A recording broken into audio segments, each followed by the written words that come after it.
Resistencia eléctrica. Ya vimos que la resistividad depende del material. Ahora, la resistencia eléctrica depende de la geometría del material y del material. Aquí tenemos una sección transversal de un alambre conductor. Aplicamos una diferencia potencial de mayor potencial a menor potencial. Produce un campo eléctrico dentro del conductor. Esto va a producir una densidad de corriente J y una corriente I. La diferencia potencial va a ir cayendo de mayor potencial al menor potencial. Sabemos que el campo eléctrico E es igual a la resistividad por la densidad de corriente J. El potencial eléctrico para un conductor cilíndrico va a estar dado por E por L y la corriente eléctrica es igual a J por A. Si despejamos el campo, queda B sobre L, lo sustituimos acá. La densidad de corriente J es igual a I sobre A, lo sustituimos. Despejamos la L y queda que el potencial va a ser igual a ρ por L sobre A por la corriente I. Esto demuestra que cuando ρ es constante, la corriente total I es proporcional a la diferencia potencial B.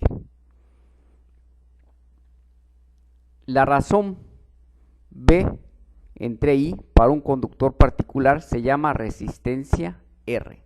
Esta es la definición de resistencia eléctrica. Aplica tanto a materiales óhmicos o no óhmicos. La resistencia eléctrica es igual a B sobre I. Es una simple definición de resistencia eléctrica. Ahora, B es igual a ρ L sobre A por I. Entonces, R, que es igual a B sobre I, va a tener el valor de ρ L sobre A. Esta es la resistencia eléctrica en función de la resistividad. Entre más largo es el conductor, mayor resistencia. Cuando el diámetro es grande, la resistencia es baja. Si la resistencia se quiere aumentar, se pone conductores muy delgados. Si ρ es constante, como en el caso de los materiales óhmicos, entonces también lo es la resistencia. Entonces, R guarda una relación lineal entre la resistividad para un conductor óhmico. Entonces, los materiales óhmicos, la resistencia del material no depende del potencial aplicado. Llegamos entonces a la relación de voltaje contra resistencia. El voltaje es igual a la corriente I por la resistencia eléctrica. Esta ecuación no es la ley de Ohm. La ley de Ohm es exclusiva de los materiales óhmicos.